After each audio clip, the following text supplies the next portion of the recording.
రావులపాలెం గ్రామానికి చెందిన మాజీ ఎంపీటీసీ కొండేపూడి రామకృష్ణ వైసీపీ పార్టీకి రాజీనామా చేసి తెలుగుదేశం పార్టీ తీర్థం పుచ్చుకున్న విషయం విదితమే. ఆయన ఆధ్వర్యంలో ఈరోజు రావులపాలెం నందు రామకృష్ణ అనుచరులు పలువురు టీడీపీ పార్టీలోనికి చేరారు.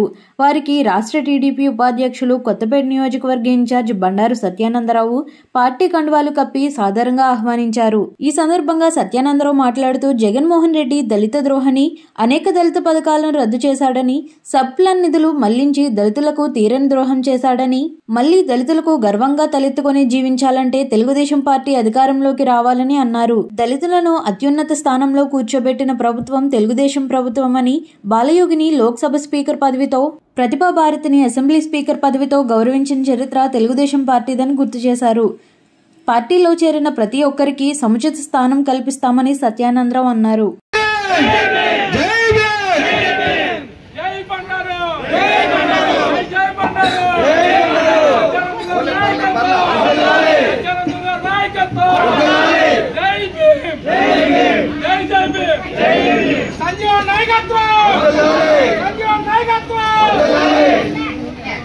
మండలం గోపాలపురం సంఘటన కావచ్చు, లేదా ఇక్కడ రావులపాలెంలోనే కొండేపూడి వెంకటేశ్వరికి చెందిన భూమి 40 సంవత్సరాలు 50 సంవత్సరాలు పైబడి ఉన్న భూమిని వారిని దౌర్జన్యంగా దాన్ని కబ్జా చేసినట్టుగా వీళ్ళ పేరు మీద రిజిస్ట్రేషన్ చేసుకుని గౌరవనీయులు శ్రీ చెల్ల జగ్గిరెడ్డి గారి పేరు మీదే ఆ భూమి రిజిస్టర్ చేసుకున్నారు. 50 కొండేపూడి వెంకటేశ్వర గారి స్వాధీనంలో ఉన్న భూమిని రాత్రి ఆయన ఆ భూమి నుంచి వెళ్ళగొట్టి ఆ ఇంజిన్లు తీసివేసి దాన్ని రేకులతో కట్టి లేదా లెవెలింగ్ చేసి ఈ రావులపాలెంలోనే దళిత కుటుంబానికి అన్యాయం చేసిన సంఘటన మనం చూడటం జరిగింది. పేద బ్రాహ్మణుల యొక్క పోలు ఈ రావులపాలెంలోనే సుమారు 70-80 కోట్ల రూపాయలు పైబడి ఉన్నటువంటి భూమిలో 4 చోట్ల 4 స్థలాల్లో ఉప్పికి ఊరగాయలు భయపెట్టి కబ్జా చేసుకోవడం జరిగింది. ఇది వైసీపీ నాయకులు. జగన్మోహన్ రెడ్డి ఇసుక మద్యం పేరు చెప్పి దోపిడీ చేస్తూ ఉంటే మన నియోజకవర్గంలో ఈనాడు దళితులకు పక్క అన్యాయం, అవినీతి దోచుకోవడమే తేలిగా మరి ఇటువంటి పార్టీని నమ్ముకుని పనిచేసిన కార్యకర్తలు కూడా ఎంత మాత్రం కూడా వాళ్ళ కోసం ఆలోచన చేయలేని విధంగా దోపిడీకే పరాకాష్ఠగా మన కొత్తపేట నియోజకవర్గం మారిపోయింది. ఈనాడు చూస్తూ ఉంటే అనేక రకాలైన సంఘ వ్యతిరేక కార్యక్రమాలు ఒక పక్క గంజాయి విస్తరణ నియోజకవర్గంలో కానీ రాష్ట్రంలో కానీ పిచ్చి రేగిపోతా ఉంది. ఈ ప్రభుత్వం ఎక్కడా పట్టించుకున్న పాపాల యువతంతా కూడా నిలువెరి అవుతా ఉంది. మద్యం కానివ్వండి, లేదా ఇసుక కానివ్వండి, మట్టి కానివ్వండి, ప్రతిదీ కూడా ఈ యొక్క దోపిడీకి కేంద్రాలుగా మారిపోయాయి అన్నది కూడా ఈనాడు మనం చూస్తా ఉన్నాం. ఇవన్నీ విదేశీ విద్య, అంబేద్కర్ పేరుతో విదేశీ విద్య ఉండేది. ఈనాడు విదేశీ విద్య లేదు, జగనన్న పేరు పెట్టాడు. జగనన్న పేరు పెట్టాడు, అదేనా దళిత వర్గాలకు విదేశీ విద్య ఉందా అంటే అది కూడా అందని ద్రాక్ష. బెస్ట్ అవైలబుల్ స్కూల్స్ ఉన్నాయి, ఎక్కడ ఈనాడు స్కూల్ కూడా లేనటువంటి పరిస్థితి. దళిత వర్గాలకు అది చేశారు ఇది చేశారు మాయ మాటలు మభ్య మాటలు చెప్పడం తప్పితే ఈనాడు ఎక్కడైనా ఒక ఇల్లు కట్టించారా? చంద్రబాబు నాయుడు గారు 2 లక్షలు పైబడి ఇచ్చి ఎస్సీ వర్గాల వారికి ఇల్లు కట్టించడం జరిగేది. ఎక్కడైనా ఎవరికైనా ఈ రావులపాలెంలో 10 ఇల్లు ఇచ్చారా దళిత వర్గాల వారికి? ఈ రకమైన పరిపాలన, ఏ విధమైన అభివృద్ధి కార్యక్రమాలు, ఏ విధమైన సంక్షేమం జరుగుతూ ఉన్నాయి ఒక సామాజిక వర్గానికే. ఒక సామాజిక వర్గానికి పత్రం, ఒక సామాజిక వర్గానికి ఈనాడు రాష్ట్రాల్లో కానీ నియోజకవర్గాల్లో కానీ ఏదో కొత్త ఆడుకున్న సామాజిక వర్గాలు కూడా అందరికీ న్యాయం జరగట్లా. 4-5 మాత్రమే కావాల్సిన తాబేదారులకే, ఆ బినామీలకే ఈనాడు ఇక్కడ జరుగుతూ ఉంది తప్ప అవినీతి ఎవరు బాగా చేయగలడో వారికి పత్రం వేయడం జరుగుతూ ఉంది.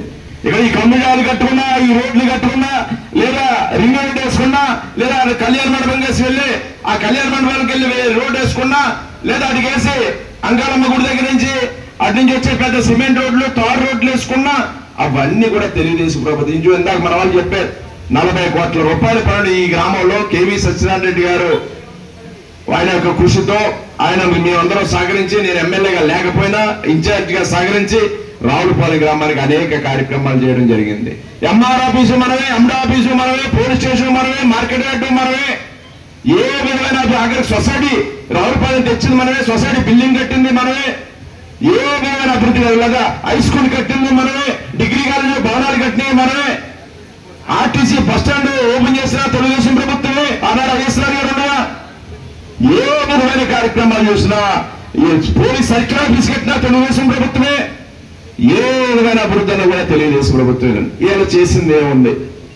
కొంతమందికే వీళ్ళ పరిపాలన, వీళ్ళ పొలాలు ఉన్నాయి, వీళ్ళకి కావాల్సిన గానే వీళ్ళకి కావాల్సిన పరిపాలన.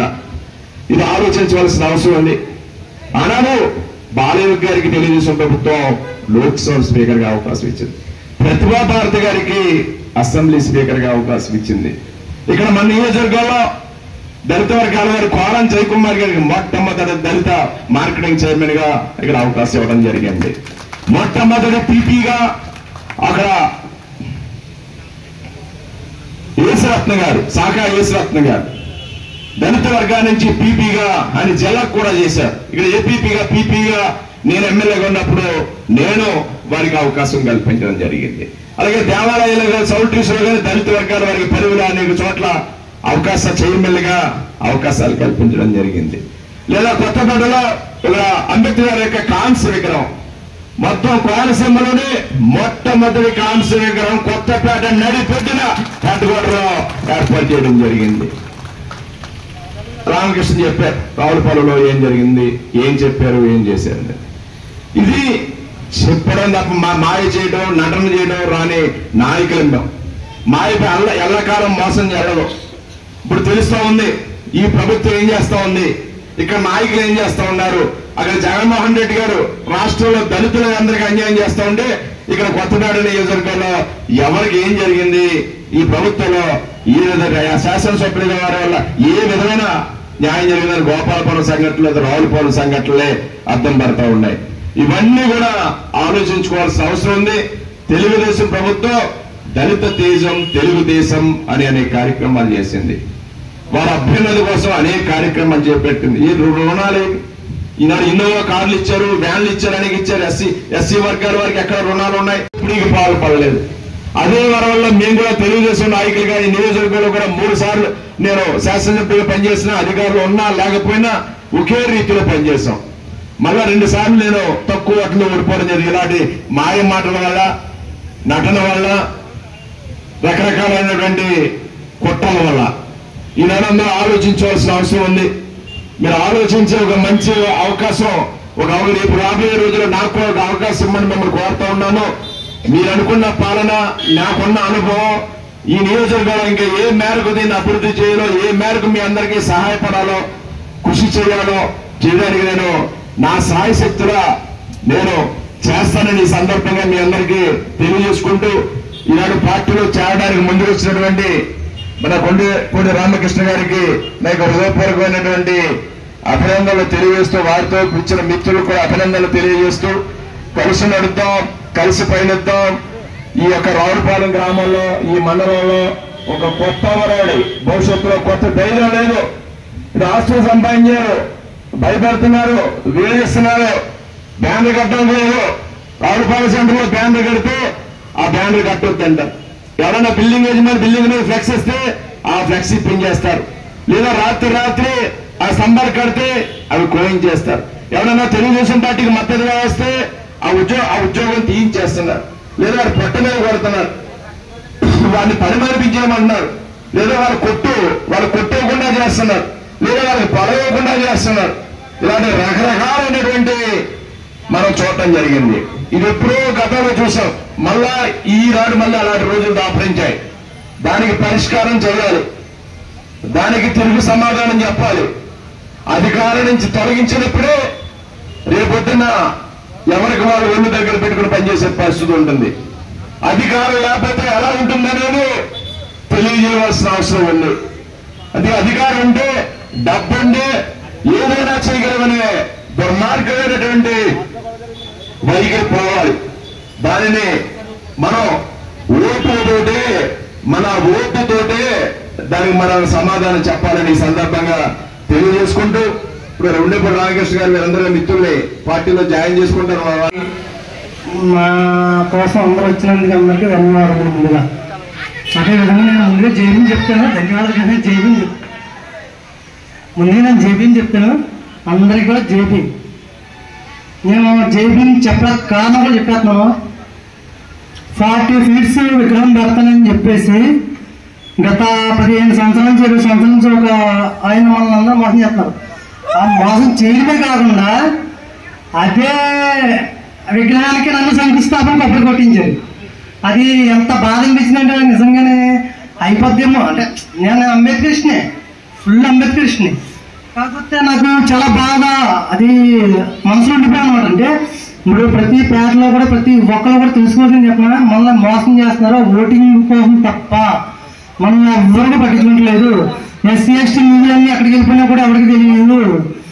పేటలో ఎంతమంది జనాభా ఉన్నారో దాని ప్రాతిపాదికన ఎంత నిధి ఎంత వస్తుందో అన్నది కూడా సప్లాన్ ప్రకారం మనకు వస్తే నిధులు, ఆ నిధులు కూడా రావట్లేదు. నిజంగా చెప్తున్నా, హౌసింగ్ కార్పొరేషన్ ద్వారా ఒక్క ఇల్లు కట్టుకున్నాడు ఎవరన్నాడు ఈరోజు? నిజంగా చెప్తున్నాను, హౌసింగ్ కార్పొరేషన్ అనేది ఉందా లేదా? నేను చట్టసభలో కదా హౌసింగ్ కార్పొరేషన్, మరి ఎందుకు ఒక్క ఇల్లు కూడా కట్టలేకపోయారు? పైగా మేము ఇలా స్థలాలు ఇస్తాం, అది ఇస్తాం, ఇలా ఇస్తామని చెప్తున్నారు. ఒక హౌసింగ్ కార్పొరేషన్ ద్వారా నేను పెట్టుకుని నాకు ఇవ్వలేదు. తర్వాత నేను ఎంతోమంది కట్టించాను, ఎవరికి ఇవ్వలేదు. నిజంగా చెప్పాలంటే టీడీపీ గవర్నమెంట్లో ఇప్పుడు ఆయన ఇవ్వలేండి సీన్ గారు, నేను ఏదో చెప్తే కొంచెం ఏదో చిన్న చిన్న పని చేసి పోయినా. తర్వాత నేను ఏదో కొంచెం ఆర్థికపరమైన ఇబ్బందుల్లో అని చెప్పేసి నేను ఎమ్మెల్యే గారిని అంటే ఎవరిని నిందించట్లేదు. నేను ఏ విధమైన అదే ఇప్పుడు మా జగన్ గారిని ఏమి నిందించట్లేదు. కాకపోతే నేను ఆర్థిక ఇబ్బందుల్లో ఉన్నానని చెప్పిన రావులపాలెం రెడ్లు ఎవరు నాకు సహకరించట్లేదు అన్నారు. ఆ విషయం నాకు చాలా బాధ వేసింది 3 సంవత్సరాల క్రితం. అది తర్వాత 3 సంవత్సరాల నుంచి కూడా అందులో ఉన్నాను. నేనేం బాధపడలేదు, ఓన్లీ అని చెప్పేసినా కూడా బాధపడలేదు. అదే విషయం గత 3 రోజుల నుంచి 15 రోజుల నుంచి నేను పార్టీ మారిపోతానని చెప్పినప్పటికీ నా దగ్గరికి వచ్చారు, మాట్లాడారు, చేశారు. నేను చెప్పాను, ఒకే ముక్క అడిగాను, నా ఇంటికి కానీ నా పెళ్ళికి కానీ లేకపోతే నాకు అనారోగ్యం పాలైన 4 నెలల క్రితం అనారోగ్యంగా పాలైనప్పుడు కానీ ఇటువంటి నాకు ఏమీ చేయలేనప్పుడు మీరు నన్ను ఎలా అడుగుతారండి పార్టీలో ఉండమని, ఎలా కొనసాగాలని చెప్పేసి అడిగాను. పేటలో ఉన్న అందరికీ కూడా ప్రతి ఒక్కరికే కూడా నేను ఏం చేసినది అందరికీ తెలుసు. పేటలో నేను ఎప్పుడు కూడా నా కోసం కష్టపడలేదు. పేటలో జనం కోసం, మన జనం కోసం మనమని. ఎందుకు రాత్రే చిన్న గొడవ జరిగితే రాత్రి పోలీస్ స్టేషన్కి వెళ్ళాను. నేను అక్కడి నుండి అనడం జరిగింది. యాక్చువల్గా నేను ఏదో గవర్నమెంట్ మొత్తం తప్పడేదాను. Welcome to sir. నేను ఎంత బాధపడ్డానో ప్రతి ఎస్సీ వాడు పేటలో ప్రతి దిక్కున బాధపడ్డారండి. ఆ విషయం అందరికీ తెలుసు. ఒక్కొక్క లోన్ లేదు, ఎస్సీ కార్పొరేషన్ లోన్ లేదు, ఎస్సీ కార్పొరేషన్ హౌసింగ్ లోన్ లేదు. ఏం చూసి వేయాలండి ఓటింగ్? దేనికి చేస్తామండి? అసలు మనం కూడా ఆలోచించుకోవాలి కదా. అమ్మఒడి గుడ్డుబడి అని చెప్పన్నారు. ఈరోజు గ్యాస్ బండ ఎంత అయిందండి? అప్పుడు 450 రూపాయలు గ్యాస్ బండ ఈరోజు 1050 అయింది. అన్ని స్టేట్లో 900 ఉండదు, మనలో 1050.